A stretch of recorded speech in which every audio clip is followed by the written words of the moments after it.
আসসালামু আলাইকুম বন্ধুরা, কেমন আছেন? আশা করছি ভালো আছেন। আল্লাহর রহমে আমিও ভালো আছি। আজ চলে এসেছি আপনাদের সামনে নূতন একটা ব্রেকফাস্টের রেসিপি নিয়ে। তো সুজি দিয়ে আজকের এই ব্রেকফাস্টের রেসিপিটি আমি বানিয়ে দেখাবো একদম সহজ পদ্ধতিতে, খেতে অসাধারণ বন্ধুরা। তো অবশ্যই আমার রেসিপিটি প্রথম থেকে শেষ পর্যন্ত দেখার অনুরোধ রইল। আর ভালো লাগলে অবশ্যই লাইক, কমেন্ট, শেয়ার করে দেবেন। আর যারা এখনও পর্যন্ত আমার চ্যানেলটিকে সাবস্ক্রাইব করেননি, অবশ্যই আমার চ্যানেলটিকে সাবস্ক্রাইব করে আমার পাশে থেকে যাবেন এরকম সহজ রেসিপি দেখবার জন্য। তাহলে চলুন বন্ধুরা, রেসিপিটি শুরু করবার যাক। তো এখানে রেসিপিটি করবার জন্য একটি বড় বাটি নিয়েছি আর তার ভিতরে নিয়ে নিলাম সুজি। তো এক বাটি থেকে সামান্য পরিমাণে কম সুজি এখানে আমি নিয়েছি। তারপরে এখানে দিয়ে দিলাম সেই সুজির মাপ করে অর্ধেক পরিমাণে টক দই, মানে হাফ বাটির মতো টক দইটা নিয়েছি। তারপরে 1 চামচ চিনি এখানে দিয়ে নিলাম আর অল্প একটু পানি এখানে মিশিয়ে নিতে হবে। তারপরে একটা হ্যান্ড উইশের সাহায্যে সুন্দর করে আমি মিশিয়ে একটা সুন্দর ব্যাটার বানিয়ে নেব। তো এইভাবে কিন্তু নিতে হবে, সুন্দরভাবে মিশিয়ে নিতে হবে। তো বন্ধুরা, আজকের এই রেসিপিটা একদম সহজ আর কম উপকরণ দিয়েই কিন্তু বানাবো। আর এই রেসিপিটি কিন্তু অনেক হেলদি, মানে বাচ্চা থেকে বড় সবাই কিন্তু এটি খেতেই পারে।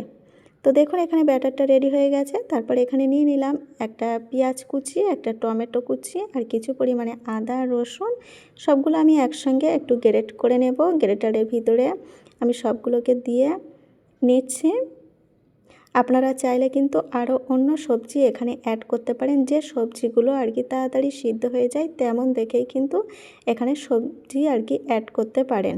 তো আমি অল্প সামান্য কিছুই দিয়েই কিন্তু আজকের এই রেসিপিটি বানাচ্ছি। খুব একটা বেশি সবজি আমি এখানে অ্যাড করিনি, শুধুমাত্র টমেটো এখানে দিয়েছি আর পেঁয়াজ, আদা রসুন এইগুলোই দিয়েই কিন্তু বানাচ্ছি। তো অনেক মজা হয় কিন্তু বন্ধুরা, খেতে অসাধারণ। তো সবগুলো গ্রেট করে নেওয়ার পরে আমি ব্যাটারের ভিতরে দিয়ে দিলাম। এখন হ্যান্ড উইশের সাহায্যে সুন্দর করে মিশিয়ে নেব। বন্ধুরা, একবার হলেও কিন্তু আপনারা এইভাবে কিন্তু বানাতে পারেন ব্রেকফাস্টে, খুবই তাড়াতাড়ি হয়ে যায়।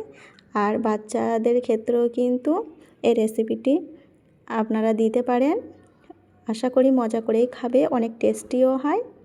তো এখানে 1 চামচ আমি জিরে গুঁড়ো আর স্বাদ মতো লবণটাও দিয়ে দিলাম। এখন সমস্ত উপকরণগুলো সুন্দর করে আবারও মিশিয়ে নিতে হবে। তো দেখুন বন্ধুরা, এখানে কিন্তু আমি মিশিয়ে নিয়েছি। তারপরে আমি এখন এখানে দিয়ে দেব ইনো। তো ছোট একটা প্যাকেটের হাফ পরিমাণ ইনো আমি এখানে দিয়েছি। একটু কালারিং ইনোটা আমি এখানে নিয়েছি। আপনারা চাইলে যে সাদা ইনোটা পাওয়া যায় সাদা কালারের, সেটা কিন্তু ব্যবহার করতে পারেন। আর যদি মনে করেন যে আমি ইনোটা ব্যবহার করব না, তাহলে বেকিং পাউডার আপনারা ব্যবহার করতে পারেন।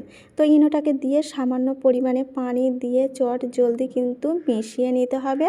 তো দেখুন এখানে আমি অল্প একটু পানি দিয়ে সমস্ত উপকরণগুলোকে মিশিয়ে নিয়েছি। এখন এখানে আমি মাঝারি সাইজে 2টি বাটি নিয়েছি আর বাটির ভিতরে একটু ঘি মিশিয়ে নিচ্ছি, যাতে করে নাস্তাটা সহজে উঠে আসে। তার জন্য আপনারা চাইলে সাদা তেলও কিন্তু এখানে ব্যবহার করতে পারেন। তো যদি বেশি পরিমাণে আপনারা ব্রেকফাস্টটি রেডি করতে চান, মানে 4টি কিংবা 3টি, সেই হিসাবে একটু ছোট মাপ করে বাটি নিয়ে তার ভিতরে আপনারা সেট করে নিতে পারেন। আমি 2টি বড় সাইজের বাটি নিয়েছি, তো আমি 2টি বড় বড় মাপের করে ব্রেকফাস্ট রেডি করে নেব। তো এখানে সবগুলোই আমি সম পরিমাণে দেব। তো 2টি বাটিতে আমি ব্যাটার দুটোকে আমি ভাগ করে দিয়ে দিয়েছি। তারপরে এখানে ব্যাটারের উপরে একটু লাল লঙ্কার গুঁড়ো আমি এখানে ছড়িয়ে দিচ্ছি, দেখতে যেমন ভালো লাগবে আর একটু ঝাল ঝাল হলেও কিন্তু খেতে অনেকটাই ভালো লাগে। এখন আমি ভাপিয়ে নেব। তার জন্য একটি কড়াইতে কিছু পরিমাণে পানি নিয়েছি, একটা স্ট্যান্ডও বসিয়ে দিলাম। তারপরে আমি বাটি দুটোকে বসিয়ে দেব। এখন বাটি দুটোকে বসিয়ে দিয়ে ঢাকনি দিয়ে 15 মিনিট পানিটাকে ফুটিয়ে নেব। 15 মিনিট পানিটাকে ফুটিয়ে নিলে আমার 15 মিনিট ভাপানো হয়ে যাবে। ভাপিয়ে নিলেই কিন্তু রেসিপিটা রেডি, একদম খাওয়ার উপযোগী হয়ে যাবে। তো দেখুন বন্ধুরা, 15 মিনিট পরে আমি ঢাকনিটা খুলে নিলাম আর এখানে কিন্তু আমার নাস্তাটা রেডি হয়ে গেছে।